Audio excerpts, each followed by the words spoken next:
Oda, why? Killingham was supposed to be our savior. It was supposed to carry the God Knight agenda. I made videos about Killingham and Sanji fighting, Sanji getting Conqueror's Haki, and what do we get this chapter? He's off screen! Oda, please! I can't keep taking this, Oda. Come on, throw us a bone! We had God Valley, Garland got wiped, Sommers got one tap multiple times, and now Killingham is off screen? Oh man, it's tough, dude. You know, what's the saying? God sends his strongest soldiers onto the toughest battlefields. That's how I feel right now, man. It's hard being a villain enjoyer. You know, in Wano, I will admit, in Wano, I didn't have any problem, you know, glazing Kaido because he showed out, you know, glazing Big Mom. Yeah, people don't like Big Mom, but, you know, she was kind of cool here or there. Even the Tobi and Roppo were kind of fine. Dude, these God Knights? Oh, brother, they suck. They stink. I can't believe it. You know, hey, there's cope to be had, though. There is cope to be had because Killingham said, don't underestimate us. We're not done yet. Maybe, just maybe, they'll have a second awakening. When they get knocked down, they get back up 10 times as strong. They're like goddamn Super Saiyans out here. Well, with that being said, though, guys, welcome back into One Piece chapter 1177 titled Fury, which I think, oddly enough, describes exactly the emotion I just had. So, to kick things off, of course, we have another reader-requested cover. I say it time and time again, one day, any week now, we're gonna get a canon cover page story. But until then, just sit back, relax, smile, and look at Robin and the pretty flowers. And you know what? It is a pretty nice reader request. There's just something about tall striped socks that just activates the dopamine in my brain. Of course, the little mole people are cool, I guess. Little mole people, huh? Like, I'm just imagining what it would be like if I saw one of these guys just walking around in my garden. And I don't know if I'd be exactly happy. You know, I feel like they're just pests, right? Moles? Moles? I don't know. Anyways, I'm getting sidetracked here. On to the actual chapter. We kick things off in the Western Village. The Giants are fighting back against the Domi Reversied one. And my main takeaway from this first page is that the kids think that the violence is cool. Of course, we knew well in advance that Colin was the fighter amongst the brats, but Olaf is actually really enjoying the fighting as well, which I think is massive. Because, you know, going back to the brass tacks of Elbaph, Harold was leading Elbaph in a direction where no more fighting was necessary from future generations. And pretty much every single character that heard Harold's plan was like, hey, maybe this isn't the best idea. Like, I get it. It sounds good, but maybe kids should still be fighting. Maybe they still need that warrior spirit. I believe that's what Ida said, and as well as Yaw Rule. And here we go. Even though Olaf was against violence in the beginning of this arc, he's watching the Giants fight back against the Domi Reversing one, and he has stars in his eyes. So because of that small one-off panel, I like to believe that the future generation of Elbaph will have a couple of fighters amongst them, minus just Colin. So we go down a little bit, and we see that a Domied giant pierces through Dory's spear and stabs him in the wrist. Dory tanks the blow, and he says, shame on all of you, to think that the proud warriors of Elbaph, the fiercely proud ones, would succumb to this. And I just thought that line was kind of hilarious, because he's right. But at the same time, it's like, wait, Dory, you were Domi Reversied like last chapter. Maybe it's too soon to talk shit on these guys, you know, it's against their will. But yes, all of the Giants start fighting back, like I said, and that is when we cut over to Chopper's group. We see Chopper, Kashi, and Scopocaban, and we see that a couple of Domi Reversied Giants have made their way over there too. Kashi says that he doesn't want to fight back because he knows these guys. We actually get a couple of name drops to help humanize them and characterize them. One of them is named Rhodes, while the other one is named DDT? Like the chemical compound? I don't know what kind of name that is. You know, we have Rhodes, we have Gantonio, and then we just have DDT. I think there is an explanation as to why his name is that, And that goes back to a long-running thing with Oda and the naming scheme of giant warriors. Most of them, if not all of them, are named after professional wrestlers. And DDT, while yes, it is a chemical compound, it is also the finishing move of the one, the only Jake the Snake Roberts. So I do think that is a little throwback to him, which is a very odd pull. I like to imagine when Oda was naming this guy, he was just having fun with it. And let's be real. Will we ever hear the name DDT ever again? Probably not, so it is just a nice little Easter egg. So I will admit, but while this whole scene was going down, I was laughing, man. Because Scott Gabon is literally just posed up on a box watching this entire thing go down, and he doesn't add any input at all. Surely this isn't Scopper's first time seeing Domi Reversi, right? I mean, surely he's heard about the Roxy Syvduck story. Surely he saw some of them at God Valley. And of course, because they fought the God Knights multiple times, it's like, well, we know that the God Knights can use Domi Reversi as well without Emu there. So why isn't he adding any input? Why is he just stone face in the background? It's probably one of those things where it's like, hey, it's not my era. It's their time to shine. I'm gonna let him do it. But we do see that when things do start to get rough, when the Domi Reversi Giants start to attack Kashi and Chopper, Scott Gabon does pick up his axe. So he was going to help if need be, but it's just funny seeing him there, right? It's like we have one of the strongest players in Elbaph just chilling in the sidelines. Of course, he's injured, but I mean, let's be real, man. It's Scott Gabon. He could probably heal up ASAP if he wanted to. So, before we get the whole Chopper scene, we do cut back over to the other giant warrior pirate group. We see Brogy landing a nasty blow on a character named Gantonio, and the dialogue is so funny. You know, the whole thing where they're like, hey, Brogy, everybody join us again, regenerate, be immortal, this is great. And Brogy's like, hey, Gantonio, I always shared rice with you, man, but whenever you said you would just take one bite, you took half the damn thing, and Brogy just slams into this guy's gut. And the giant's like, oh, I'm sorry, Chief. Oh, we see a multitude of giants just get absolutely demolished by the gang here. Hiruden goes in with a crazy Gungnir attack. We see an Ikaku sovereignty from Dory. And then we have Stanson coming in with a gigantic drum attack. And Zoro even whips out a brand new attack called Three Sword Style Red Ogre Mega Fury. Crazy name, but apparently it's a nod to like an old Japanese tale about rice, so that's nice, you know. It fits in with all of Zoro's other techniques where, yes, it sounds really demonic, really cool, but it's also rice and food related somehow. So what's interesting about this is that Oda, I'm assuming he just didn't want to because of panel space, but he didn't show us any of these giants getting unflipped. Right? Like, you got all these giants being cut in half, destroyed. You know, Zoro sliced this guy's head off.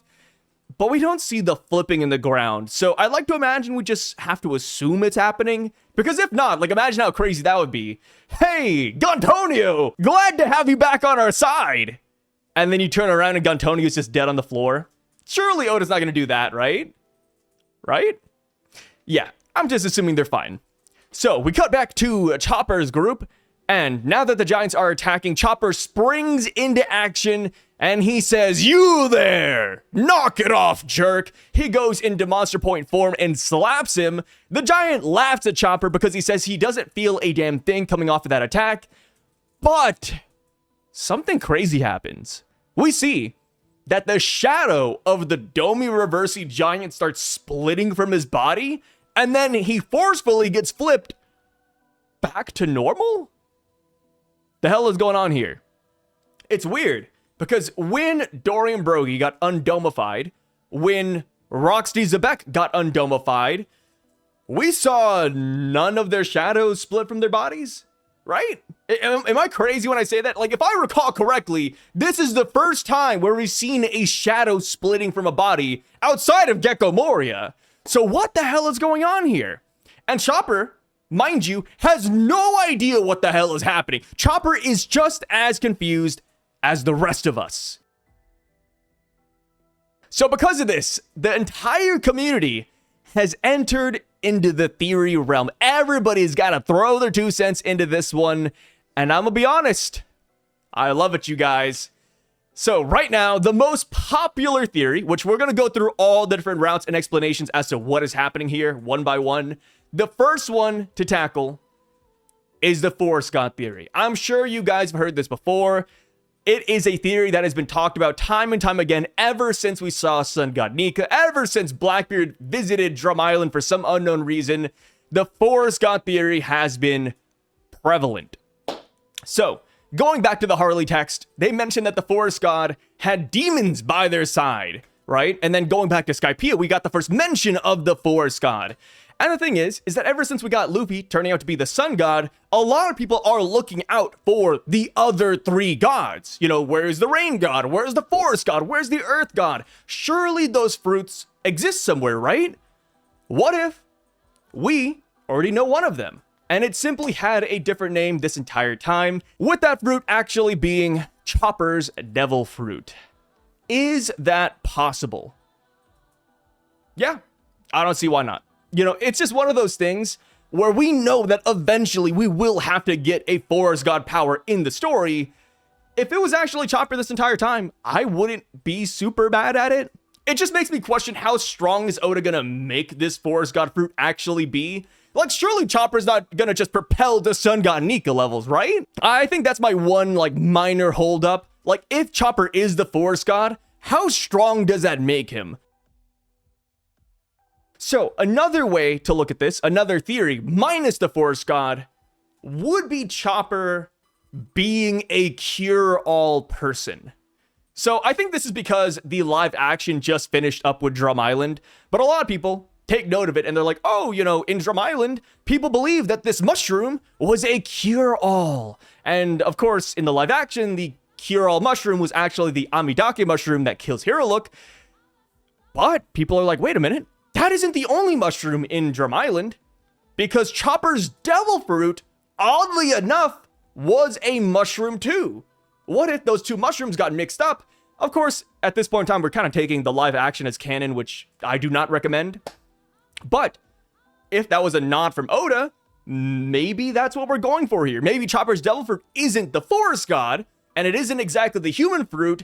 It's some sort of mythical cure-all Zoan? Perhaps? And here's the thing, I don't think that is a bad idea, mainly because of who I think Chopper's final opponent will be. Doc Q. Of course, you know, Blackbeard matchups always kind of wacky, but I feel like Doc Q and Chopper was always a matchup a lot of people just had in the books because they're both doctors. And just recently, we saw what Doc Q was able to do. He was able to turn anything into an illness. He turned Law into a woman and said it was a disease. Is that really a disease? Not exactly. But if Chopper gets hit with Doc Q's weird diseases, how would he actually cure that? You can't just cook up a medicine that, you know, transforms you from a woman back to a man. It's not really possible. So if Chopper does end up being a cure-all, maybe he would be the perfect matchup against Doc Q. Yes, he would be able to counter all of Doc Q's random illnesses.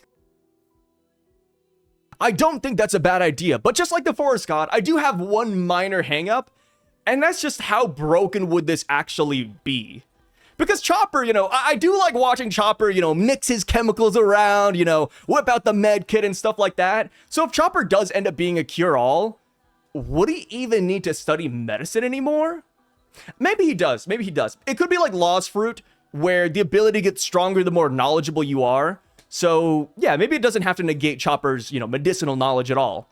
So yes, cure-all is the second theory alongside Forest God. And now for the third option, and this could be the most grounded one out there, but Chopper is not anything special. He simply has the human fruit. And because he has the human fruit, it reverts people back to their human forms? I don't think that's bad. It makes sense. I feel like the one thing that really throws a wrench in this is that this feels like it would be an awakening ability. Because generally, you know, Zoans only affect themselves, but when you awaken, that's when you start affecting others around you. So unless Chopper is like awakening his human fruit here, him slapping the shadow out of somebody and turning them back into a human doesn't really make a lot of sense. But we'll see. You know, Chopper's Devil Fruit has always been a little bit strange regardless of all of this chatter, mainly because of the Rumble Balls. He created the Rumble Balls as a way to morph and transform his Devil Fruit. So, you know, maybe it's one of those things where Monster Point is Chopper's pseudo-awakening in a sense.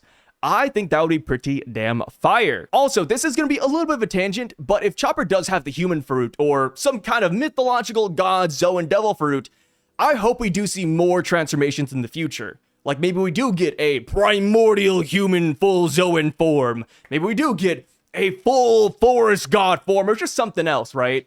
You know, while Monster Point is cool, I feel like the novelty of it is kind of worn off on me. But maybe I'm just jaded. Who knows? Who knows? So now, on to option number 4, but we're now backing it up and saying that Chopper is just Chopper. There's nothing exactly special about what he's doing. It's simply that he has a Devil Fruit at all.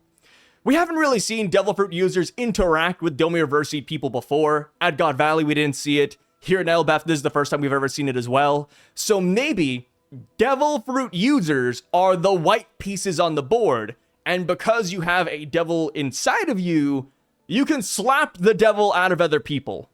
I know, it sounds convoluted, but you have to admit this is the first time we've ever seen a Devil Fruit user fight a Domi Reversi person. And since we still don't know fully how Domi Reversi actually works, this is a theory that's still on the board. So now, for the 5th option, the final one, this is the most mundane, simple, and boring answer. But maybe it's because Chopper slapped him? Yeah, I'm not a big fan of it either. You know, when it comes to what Chopper's doing here, I hope that it is an upgrade. So that is why I do lean towards this being an awakening of the human fruit, the forest god fruit, or the cure-all. Because I want Chopper to have a nice Elbaph power-up. I mean, hell, we saw Frankie last chapter. Frankie got the Super Vega Cola. It would be odd if Chopper didn't get something as well. And hell, I want a majority of the Straw Hats to get some sort of power-up on this island, so I don't really enjoy the whole thing where Devil Fruit users are the white pieces. I don't really enjoy this being just a slapping mechanic Domi Reversi game. I'd rather it be a nice Chopper buff. But we'll see. You know, I just have to acknowledge that, you know, while everybody's theorizing all these crazy Devil Fruits for Chopper that I do enjoy and endorse, there's always the looming possibility, that scary shadow in the corner that says, what if this isn't anything special? And that's horrifying. You know, that is horrifying. Yeah, give Chopper the buff, man. Please, Oda, please. Also, regardless of how Chopper is insta-reversing people, it is very fascinating that we got to see shadows come back into play here in the story. Back in Thriller Bark, Brooke said that the shadow is just another soul that follows its master's moves. The Shadow Soul follows you from birth to death. So Chopper might have just unknowingly used a soul-based attack. Also, if the Shadow Soul is the answer, then Brook, the Soul King, should be super effective against Domi Reversi opponents as well. Kind of funny though, how as the story progresses in this final saga, Moria is becoming more and more relevant. From the Kozuki reveal, to the Blackbeard Hachinosu escape plotline, and now to Shadows being Imu's potential playing field, Moria's comeback almost seems inevitable. If Shadows are the main pin in Domi Reversi, then this could also explain why the world government gave the order to kill Gecko Moria at Marineford. There's a chance that Imu feared the man with the shadow manipulation fruit. Moria fans, rise up! Also, random tidbit, but the day we got a nice Chopper chapter is also the day when Chopper was officially put in to the Doctors Without Borders organization by Oda and Shueisha. Chopper is just winning across the board today. We cut over to the Owl Library, where we see that Killingham has been dealt with. Yeah, I mean, what can I even say about this, guys?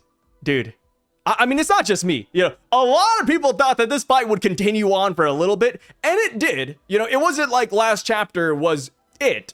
They fought a little bit more off screen. They realized Killingham regenerates like crazy. They cut him into pieces. And here we are, like 5-10 minutes later. Jimbei is holding up Killingham's head. And Killingham, of course, in character, says, "Unhand me, you fishman, you're filthy, blah." I'm curious, in that first panel where we see Killingham's head, what is going on with his mouth? What is that? Is that his tongue? Because it's not coming out of his mouth. It looks like they made him like gag on his own tongue or something. But yes, Killingham has seemingly been dealt with, and Jinbei says, man, you bark a lot for somebody in your position. Frankie says, if we box him up, he shouldn't be able to reattach his limbs. Sanji says, I guess that's one way to deal with these guys, but it's hard to believe that these are the knights that have been protecting the Holy Land. And that's what I've been saying, dude. 900 years, these are the God Knights. I don't know, man. I don't know. Of course, you know, they had the admirals, they had the marines, they had a lot of powers behind them, but really, these are the God Knights?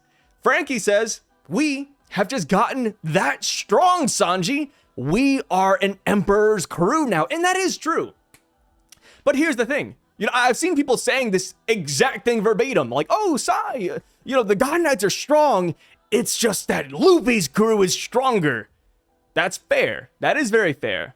But hear me out. One doesn't have to negate the other. You know, they both could have been really strong. Like, imagine if Killingham dropped that line right there saying, oh, you know, usually we just mop the floor with everybody, but this is an Emperor's crew. One doesn't negate the other. They both could have been powerful, man. They both could have been powerful. Sanji goes on, and he kind of like reiterates this whole thing again. He says, hey, that's great and all, Frankie, but it pisses me off to think that such a weakling was able to bring Elbaph to its knees.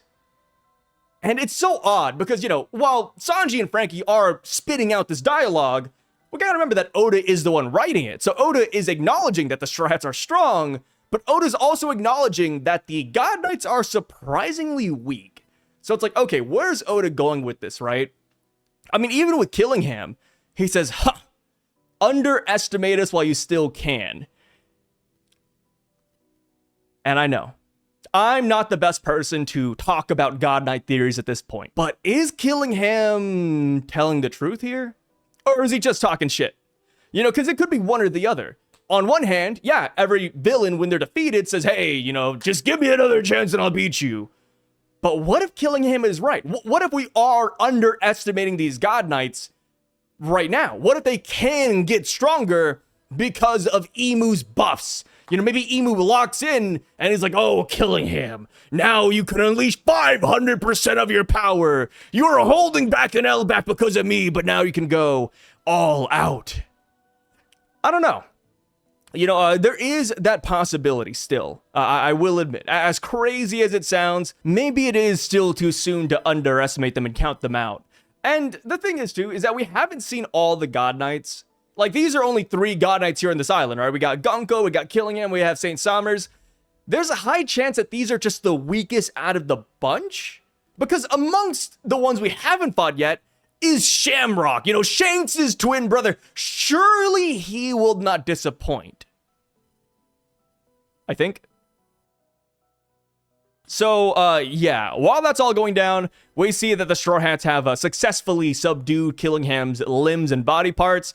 What's really funny is that Sanji's actually sitting on Killingham's torso, and we see that Killingham's bubble regenerated? Yeah, the bubble is still there. Like, Sanji definitely smashed it last chapter, and here it is, seemingly unfazed. Wait, does that mean that they, like, ripped his head out of the bubble then? Ah, you're breathing our air no matter what, Killingham. That's pretty funny. So we see that while the Straw Hats here, while the boys are talking, Nami has been feeding Zeus her black balls. And that is mainly because she wants to put out the fires in Elbaph. She wants to make Zeus bigger and bigger so that he can stop the wildfire. But there is like a small part of me that's wondering if this is going to have a bigger role later other than just fire suppression. And the reason I say that is because so far, Oda has done a really good job at showcasing each and every one of the Straw Hats. At least in my opinion, right? So maybe, here's my crackpot theory, but perhaps Nami keeps on building up Zeus until he gets to a crackpot size, and then she uses it against Emu. We know that Zeus is able to discharge electricity, so maybe Loki takes advantage of that, and maybe Luffy takes advantage of that. Maybe Nami just lands a really massive thunderbolt by herself against Emu. I just feel like since Zeus is already this big, why not put him to good use outside of just, you know, raining on Elbaph? After he's done with that, bring him to the battlefield, Nami. I mean, hell, we already have Usopp and Brook fighting Emu, so Nami joining in on the battle and landing just one good blow with Zeus? Doesn't sound too crazy.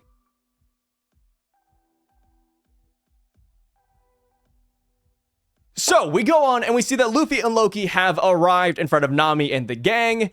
And while Jinbei, Sanji, and Frankie are living it up and just enamored by Loki's massive size and appearance, Nami is angry. She says, "Are you guys out of your minds?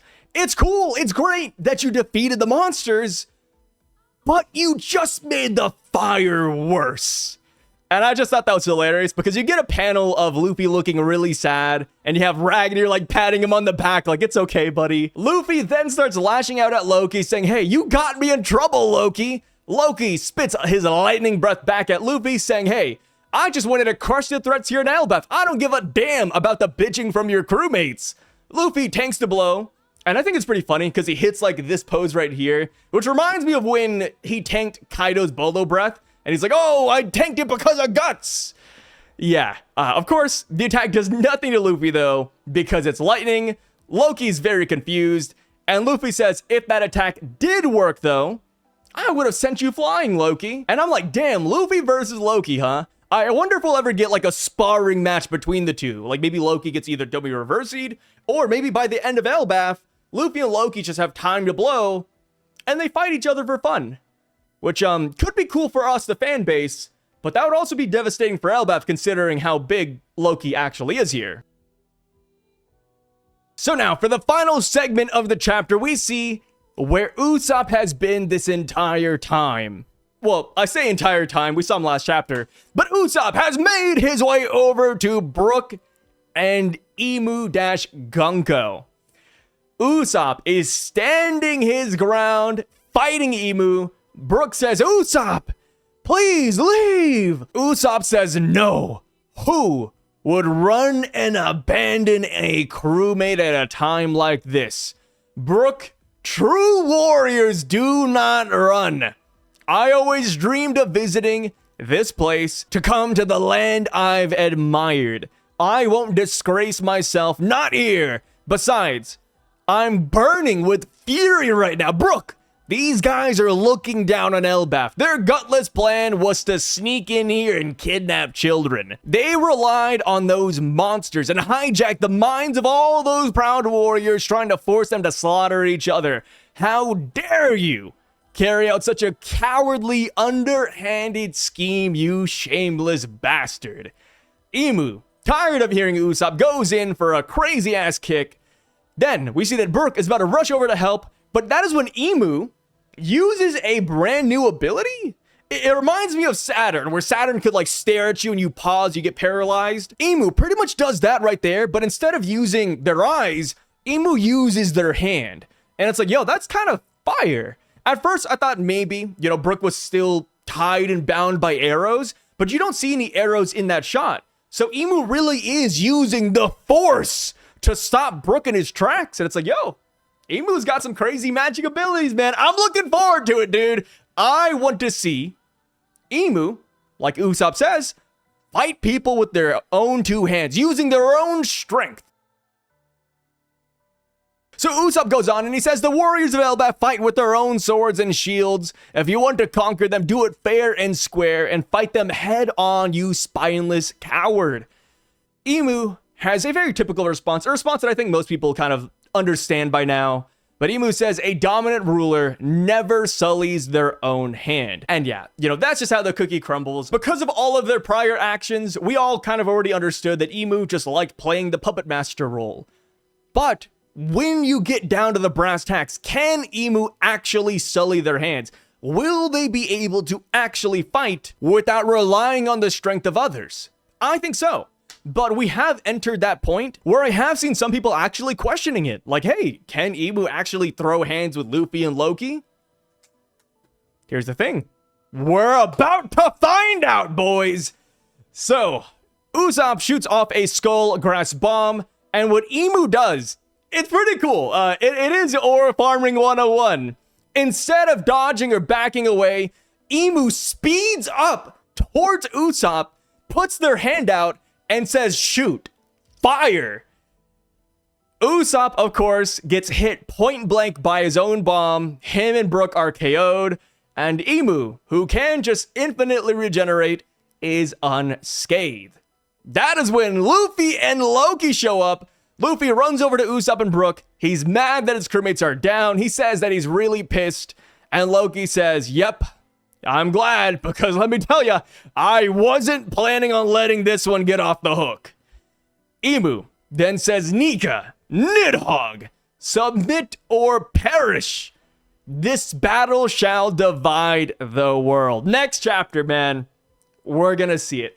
We are gonna see Emu finally fight with their own two hands. And I'm here for it, brother. I think what would be really tragic right now, and something I do not want, but imagine if Emu simply Domi Reversi's Loki. It shouldn't be possible, right? I mean, we still don't know, like, who you can and can't use it on, but imagine Emu does that. It would just prove Usopp's point right. So I know a lot of people are like, oh, you know, Luffy versus Loki, it's been foreshadowed. The war God and Nika fought in the past. You know, this is Loki's homeland. Maybe he can get Reversi'd. The thing is that if Emu does that, everything Usopp just said is true. But then again, you know, a dominant ruler doesn't get their hands dirty. But yeah, I just really hope Emu just shows out next chapter. Throw hands, summon and conjure more weapons, use a new demonic transformation, maybe even awaken Gunko's devil fruit. Because we have seen Emu use the Arrow no Mi themselves. So it's like, hey, why not just, you know, make it an Arrow world? I think that'd be pretty fire. But yeah, next chapter, everything's gonna come to its head. We're gonna finally see the ruler of the world fight. We're finally gonna see Loki fight somebody. Because here's the thing. While Loki has been going around, you know, I don't even know what to call it, like thunder, heiming, nightmare monsters away, nobody's really fought back against Loki. You know, the nightmare monsters were running away. Luffy's over here tanking the lightning breath. It's like, okay, how will Loki deal with an opposing force? And here's the thing. If the opposing force is strong enough, it could force Loki into hybrid form. Next chapter is going to be one for the history books. I am ready for it, brother. And I am curious. You know, this is going to be like adjacent to all of this. But will the other Straw Hats come here to help Luffy too? Or no? And the reason I ask that is because right now, the threats in Elbaph have seemingly been dealt with. Now that Chopper can just go around, you know, one-tapping, slapping everybody and turning them back to normal, that's going to be dealt with pretty fast. Zoro, I doubt is going to be held up by the Domi Reversi Giants for too much longer. I mean, we saw that Sanji, Frankie, and Jinbei dealt with Killingham. It's like, yeah, like all the bad guys are pretty much done. And the Straw Hats, for the first time ever, I think, they're all at like full HP still. You know, go back to like previous arcs like Wano, for example. By the time Zoro was done with King, he couldn't move. I mean, hell, he couldn't move beforehand without the Ming medicine, but he couldn't move after that, right? And then Sanji, he beat Queen. Oh, Sanji's unconscious. Here, everybody's kind of fine still. We still have decent HP pools. So will Emu bring up the God Knights again, give them power-ups, or will everybody just simply come over here and fight Emu and it's like a 1v50 or something? Or perhaps it could be one of those things in anime, which I'm sure you guys have seen before, where it's like, oh, let's not get in the middle of that battle. You know, they're too strong over there. We're just gonna get in their way. I know you guys know what I'm talking about. You've definitely seen that more than once. But yeah, man, great chapter. I loved everything about it. You know, here's the thing, right? I might seem saddened by Killingham. I am. But I'm also a big Sanji fan. You know, so I can't hate it too much. I just wish we saw it on screen. I think that's my one qualm. Maybe it's like a big impact thing where it's like, oh, like we're here and boom, it's done. You don't have to worry about it. And that does have a certain effect on people, I will admit. But there's also something about just like, you know, straight brawling that I really enjoy. I'm a meathead, guys. I'm sorry. I want good fights. I think that, at the end of the day, is why I want the God Knights to be strong. Yes, the memes. But also, it's like, well, we get good fights, though. Like, imagine Toei animating a really nice Sanji fight, a really nice Zoro fight. Like, it's peak, dude. It's peak. But with that being said, let me know your guys' thoughts on this chapter down below. I would love to hear all of them. And of course, in the next couple of days, we will be coming back and reading through that comment section. So if you want your comment read, make sure to drop it down there. Also, one more thing I do want to add in. I don't think that this is where Usopp is done. And same with Brook. I've seen people saying that this is Usopp's big moment. This is it. Like, is this what we waited for? I don't think so. I think that this is just the start of Usopp's Elbaph arc. I think there's going to be more. He's not fully down yet. Emu is still around. There is, in my opinion, still room for Usopp to shine more than just this chapter. Guys, do not settle for the bare minimum. Usopp fans, demand more. Be greedy. But yeah, that is it for today, guys. Really fun chapter. I did like it from start to finish. And yeah, I'll catch you guys in the next couple of days. Peace out and stay safe. Also, shameless plugs. If you have the time, make sure to subscribe to my anime reaction channel over here at Somnus Reacts. And I also have a gaming channel right here at Syvduck. So if you have the time, please go over there and drop a sub. And also, if you're not subbed here, please do so. Yeah, that's it. Catch y'all later.